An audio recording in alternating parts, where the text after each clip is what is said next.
Watching you with dark eyes every night. Counting up your sins, I keep a list and checking it twice. Hi guys, welcome back to my channel. जैसा कि आज title देखकर आप समझ ही गए होंगे कि आज का वीडियो किस टॉपिक पे है। आज हम बात करेंगे, जी हाँ, आईफोन 12 प्रो के बारे में। सबसे ज़्यादा सवाल जो आज मुझसे पूछा जाता है, जो कि मेरे दोस्त मुझसे पूछते हैं, वो ये है कि आईफोन 12 वर्सेस आईफोन 12 प्रो कौन सा फ़ोन चूज़ किया जाए। क्योंकि अगर प्राइस की डिफरेंस की बात की जाए तो ऑलमोस्ट 35,000 का प्राइस डिफरेंस है अभी के टाइम में भी, जबकि सेल में दोनों फ़ोन्स के दाम लगभग 10,000 कम हो गए हैं। जो कि एक महीने पहले आईफोन 12 का प्राइस हुआ करता था 85,000 और आईफोन 12 प्रो का प्राइस हुआ करता था 1,20,000। तो अभी 10,000 प्राइस रिडक्शन हुए हैं दोनों ही फ़ोन्स में। तो और भी बहुत लोग हैं जो आईफोन की तरफ जा रहे हैं और आईफोन यूज़र्स बहुत ज़्यादा बढ़ रहे हैं। तो सबसे पहला सवाल आता है कि आईफोन 12 या आईफोन 12 प्रो। चलिए इसी बारे में आज बात करते हैं, इस वीडियो को शुरू करते हैं। अगर चैनल पर पहली बार आए हैं तो अभी के अभी चैनल को सब्सक्राइब कर लीजिए, मैं ऐसे वीडियोस बनाता रहता हूँ। Let's start the video.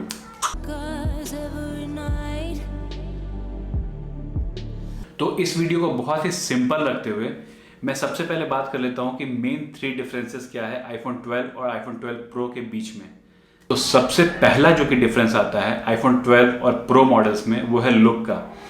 दूसरा डिफरेंस आता है कैमरा का और तीसरा डिफरेंस आता है रैम का। तो ये 3 मेजर डिफरेंसेस हैं आईफोन 12 और 12 प्रो के बीच में।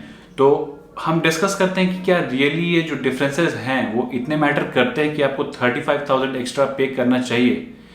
और अगर आप 35,000 एक्स्ट्रा पे करते हैं तो क्या 10,000 और आगे बढ़ के आप प्रो मैक्स मॉडल ले सकते हैं। सबसे पहले लुक की बात करते हैं। तो लुक में जहाँ तक मेन डिफरेंसेस है वो ये है कि आईफोन 12 के पीछे पूरी ग्लास बॉडी आती है और उसके जो एजेस आते हैं वो मैट फिनिश के साथ आते हैं, जबकि 12 और 12 प्रो मैक्स की जो बॉडी है वो पीछे पूरी मैट फिनिश होती है और एजेस इसके स्टेनलेस स्टील के होते हैं, जो कि देखने में वैसे बहुत अच्छे लगते हैं बट फिंगरप्रिंट्स बहुत कैच करते हैं इसके एजेस।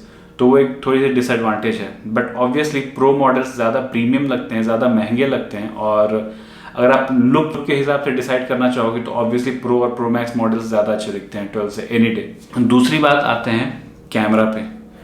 तो जब हम प्रो और प्रो मैक्स के कैमरा सेटअप्स को देखते हैं तो हमें एक एक्स्ट्रा लेंस देखने को मिलता है जो कि टेलीफोटो लेंस है। तो एप्पल क्लेम करता है कि आपको एक्स्ट्रा 2x जूम मिलता है, डिजिटल जूम मिलता है आईफोन 12 प्रो मॉडल्स में और प्रो मैक्स मॉडल्स में। तो क्या रियली वर्थ है?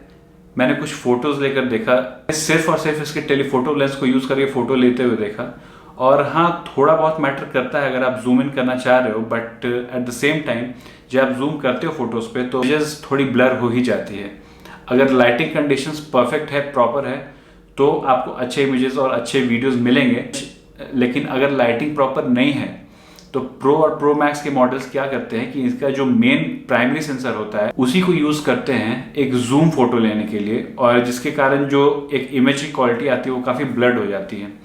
तो आई थिंक कैमरा बहुत ज़्यादा डिफरेंस नहीं है। अगर आप सिर्फ कैमरा की वजह से चूज करना चाहते हो तो I think you better by iPhone 12 not pro model. और थर्ड जो मेजर डिफरेंस आता है वो है रैम का।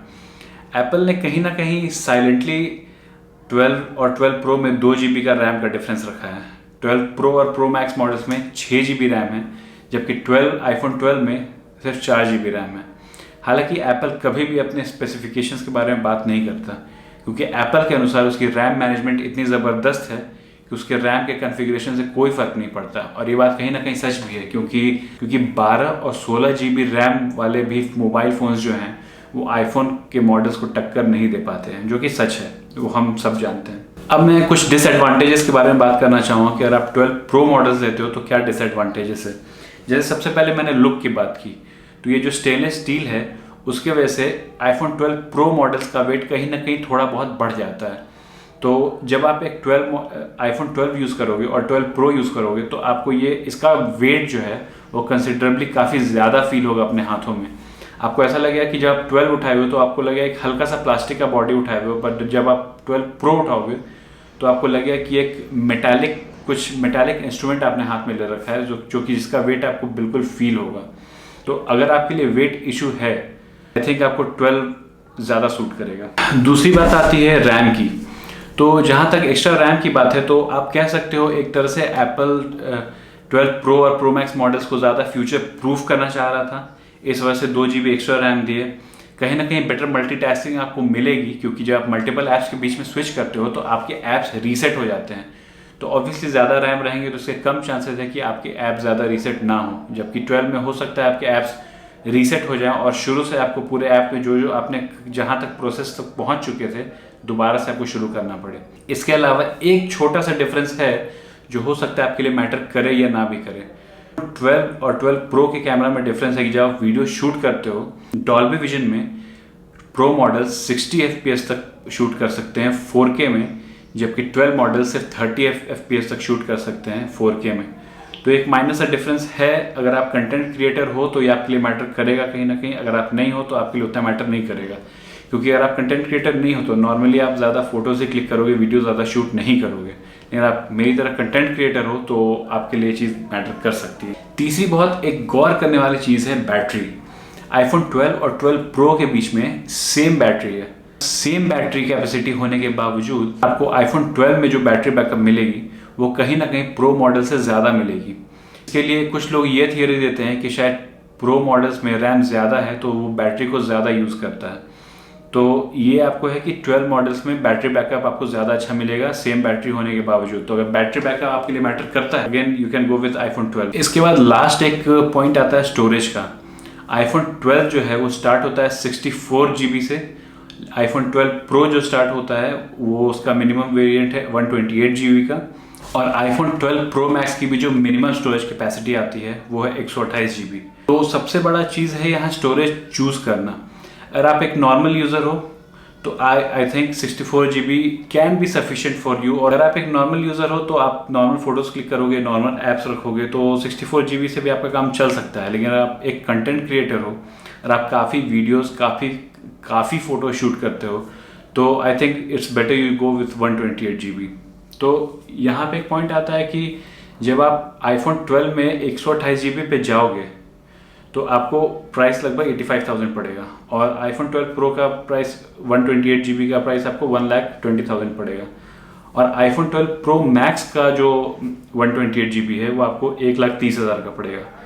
तो ऐसा सोच सकते हो कि अगर मैं थोड़ा स्टोरेज बढ़ाऊँ तो मैं नेक्स्ट लेवल पे जा सकता हूँ, यानी 12 से 12 प्रो पे जा सकता हूँ, या 12 प्रो का स्टोरेज में बढ़ाऊँ तो 12 प्रो मैक्स का बेस वेरिएंट पे जा सकता हूँ। तो ये आपकी चॉइस है। आपके लिए एक मॉडल अपग्रेडेशन ज़्यादा इंपॉर्टेंस रखता है या फिर स्टोरेज ज़्यादा इंपॉर्टेंस रखता है। आई थिंक ज़्यादातर लोगों के लिए मॉडल ज़्यादा इंपॉर्टेंस रखता होगा स्टोरेज से, क्योंकि स्टोरेज के साथ कहीं ना कहीं आप कॉम्प्रोमाइज़ कर सकते हो, बट अगर आपको मॉडल एक अपग्रेडेड मॉडल मिल जाता है तो कहीं ना कहीं आप ज़्यादा सेटिस्फाइड रहोगे। इसके बीच में आता है 12 प्रो मैक्स मॉडल भी, जिसमें बेटर कैमरा, बेटर बैटरी और बिगर स्क्रीन मिलती है। मतलब 12 प्रो से बड़ा स्क्रीन, बड़ा डिस्प्ले, 12 प्रो से ज़्यादा बड़ी बैटरी और ज़्यादा बड़े सेंसर्स कैमरा के। तो आप तो प्रो मैक्स भी कंसिडर कर सकते हो, क्योंकि 12 और 12 प्रो के बीच का डिफरेंस 35,000 का है, लेकिन 12 प्रो और प्रो मैक्स का डिफरेंस बस 10,000 का है। तो ये कंसिडर करने वाली बात होगी। तो आई थिंक ज़्यादातर लोग या तो 12 के साथ जाएंगे या तो फिर 12 प्रो मैक्स के साथ जाएंगे, और एक ही कारण है कि आप 12 प्रो मैक्स और प्रो के बीच में आप 12 प्रो को सेलेक्ट करो, इसकी साइज़, क्योंकि प्रो मैक्स की साइज़ मुझे थोड़ी ज़्यादा बड़ी लगती है। 12 प्रो का जो डिस्प्ले साइज़ है वो है 6.1 इंचेस, और 12 प्रो मैक्स का जो डिस्प्ले साइज़ है वो 6.7 इंचेस है। तो एवरीडे और डेली यूज़ के लिए लोग छोटी स्क्रीन्स को ज़्यादा कंसिडर करते हैं, तो जो कि मेरे लिए बहुत इंपॉर्टेंस रखता है, क्योंकि बड़ा स्क्रीन यानी आपको 2 हैंडेड ऑपरेशन ज़्यादा करने पड़ेंगे, सिंगल हैंडेड आप ज़्यादा यूज़ नहीं कर पाओगे। तो आई थिंक अगर स्क्रीन और वेट आपके लिए मैटर करता है तो फिर आप 12 प्रो के साथ जा सकते हो या फिर 12 मॉडल के साथ जा सकते हो, क्योंकि प्रो मैक्स का स्क्रीन और वेट काफ़ी ज़्यादा है। तो ये चीज़ आपको इफेक्ट कहीं ना कहीं कर सकता है। बाकी the choice is yours, but अगर मुझसे पूछा जाए कि best value for money iPhone 12 कौन सा है, तो आई वुड कंसिडर आईफोन 12, क्योंकि प्राइस पॉइंट के हिसाब से I think this is the best value for money. और 11 और 11 प्रो मॉडल्स में कहीं ना कहीं डिस्प्ले का बहुत बड़ा डिफरेंस था, क्योंकि 11 में LCD डिस्प्ले आता था और 11 प्रो और प्रो मैक्स में आपको OLED डिस्प्ले मिलता था। हालांकि 12 प्रो और 12 प्रो मैक्स में सेम डिस्प्ले टेक्नोलॉजी यूज़ की गई है, तो आपको ज़्यादा फर्क नहीं आएगा। The choice is always yours, but if you were to take my suggestion, I would suggest you iPhone 12. That's the best option. तो this was my take on the iPhone 12 lineup. आप बताओ आप क्या सोचते हो इस वीडियो के बारे में, iPhone 12 के बारे में, जो भी आपके थॉट्स हैं कमेंट डाउन बिलो. मिलते हैं फिर अगले वीडियो में, तब तक के लिए bye bye, take care and stay safe. I got ghosts you don't wanna know.